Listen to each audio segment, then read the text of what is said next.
What's up, guys? I'm back with another crime, another case about horrible parenting and the horrible consequences that mothers take whenever they trust their boyfriend of less than a year to take care of their toddler, their kids.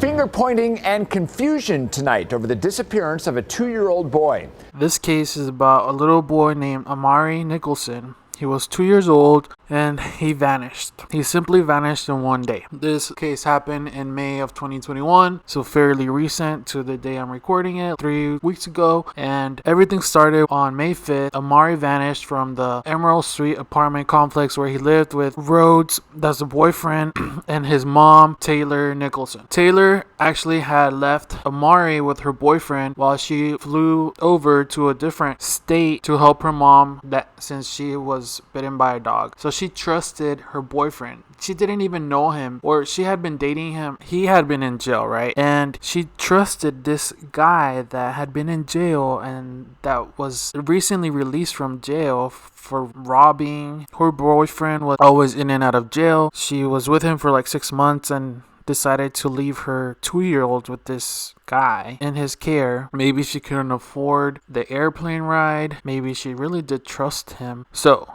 while the mom, Tayler, was out of the state, Rhodes, the boyfriend, calls her and says that a woman had came to pick up Amari. So he called her at 7 in the morning. She was in Colorado, right? And her boyfriend and her son were in Las Vegas.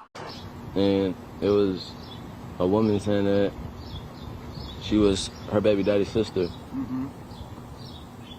And she said she was there to pick up my stepson. Terrell Rhodes says she called Amari's mom in Colorado.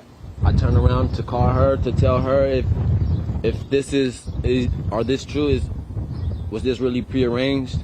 And as I'm doing that, she said she don't need anything for my stepson. They got everything they need for him, and basically just took off.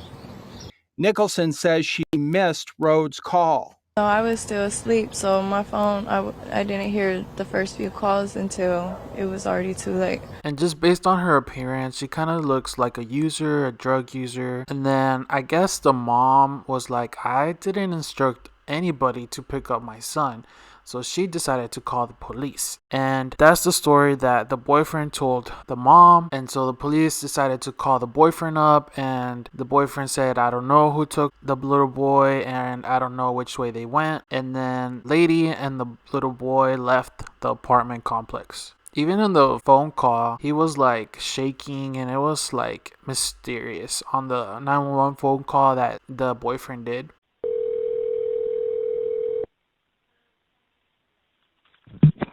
Hello. No, I didn't. I didn't even look out the door. Okay. I had no. I ain't had no idea he was even coming over here. Okay, that's what Taylor said. And then, do you know what color, make, and model car they might have left in, or no idea? Ma'am, I don't know. Okay. All I know is she had on a gray Adidas sweatsuit. Okay. Let me get her. Sweatshirt and pants to match. Okay, I'm gonna get her description. Did she give you her name? Excuse me? Did she give you what her name was? No, but her name is, my girlfriend gave it to me.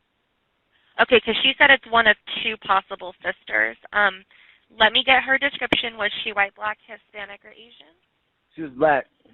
And so that same day, Taylor decided to fly back to home to look for her child, and she arrived that same day. And she was just really upset because there had been no Amber Alert issued for the little boy, but they said that there was no Amber Alert because there was no really description of the car or of the person that took the little boy, so they couldn't issue an Amber Alert. And so here's where stuff gets shady. They actually had a press conference, the mom and the boyfriend, and in this press conference they looked suspicious off the bat. Like they were really closed. Whenever they would ask questions, they just didn't look like they were telling the truth. But you didn't know her though, correct? You never seen her? So did you not know this person you're letting take Amari away? I mean, from my knowledge, I already was told like someone was going to stop by, somebody was going to but I never knew who. So I still had that in my head that somebody was coming by. In this whole story, it sounds confusing. It sounds like we're lying. It sounds like, you know, it's just a big confusion.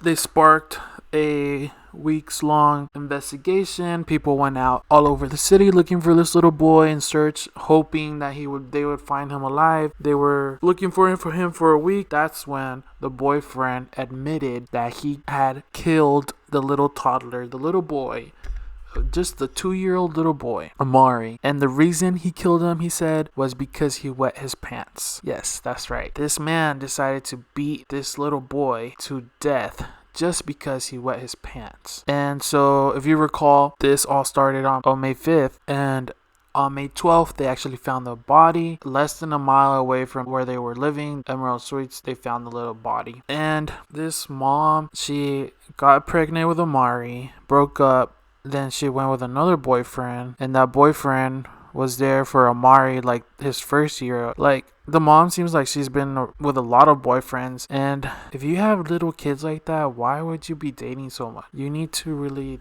think about your kids. And the mom said that a couple of days before the little boy was murdered, she had told the boyfriend that they were gonna break up. A couple of days later, that's when he killed him, just because the little kid decided to urinate his pants. That's so horrible. And whenever they went to investigate in the apartment, they actually found blood on the bedroom wall and a plastic bag with soiled children's clothing in the closet. So I'm pretty sure they were suspicious of the boyfriend as soon as they went to conduct that investigation, because we find blood and then soiled clothes in the closet. And so the boyfriend confessed, and he grabbed the police gun and was like, I don't want to go back. I'm guessing he said he was saying that because he didn't want to go back to jail. But why are you killing somebody if you don't want to go to jail? Maybe he had anger issues. Maybe he had a bad temper, because like lots of people are impatient, and if it's not your kid, you're taking care of them, and maybe you're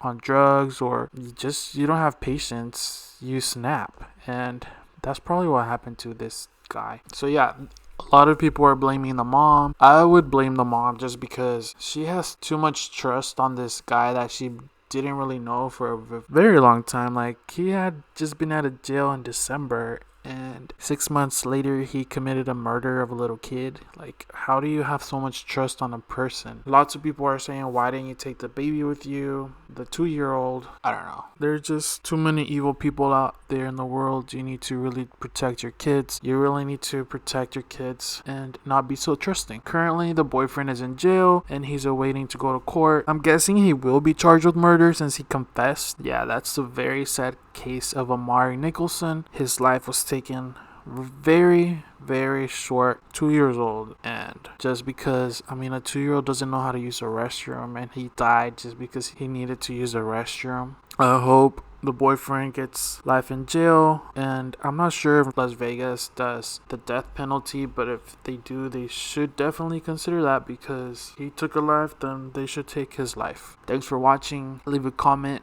Do you agree? Should he receive the death penalty? Thanks. Bye. What's really sickening is that people is making assumptions, thinking that I have something to do with it, that I have her manipulated in some way. The Las Vegas community jumped into action to search for Amari. Whatever it takes to bring Amari home, we're just pleading for the public's help because we don't have any new information. But 4 days after that interview with 8 News Now, detectives say Rhodes confessed to killing Amari and hiding his body. On Wednesday, the toddler's remains were found. My head just fell. I was disappointed. I felt betrayed. I just felt my whole insides just fall out. The I-Team has learned one complaint was made to Child Protective Services alleging neglect last June, but the allegations were found to be unsubstantiated and the case was closed. Now on social media, Nicholson has received criticism, people raising questions about whether she had any involvement or knowledge about Amari's death. And at this vigil Wednesday night, an event to remember Amari turned to harsh words for the mother.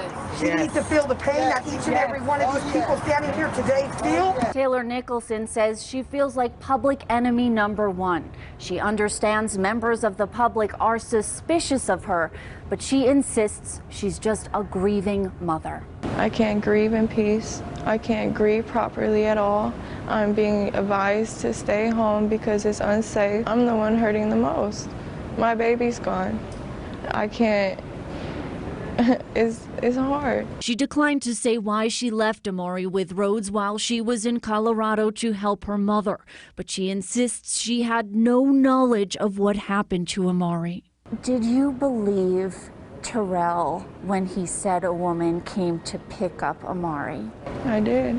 I had trust in him, and I would have never fathomed that this would have been the outcome. Was there ever a point before his arrest where you didn't believe him? No, not necessarily didn't believe, just started being more aware of the signs until on Wednesday when we went to Metro. Clark County District Attorney Steve Wolfson says investigators have found no evidence to believe Nicholson committed a crime. You don't believe that she knew or was lying?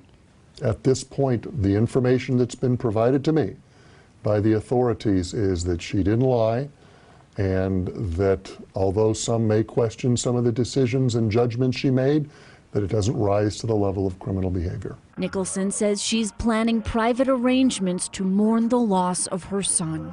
You still see him running around, you still see everything, you still hear everything. And now we just gotta live through what he loves the most to keep his spirit close to all of us, and until that one time we could see him again. Vanessa Murphy, 8 News Now.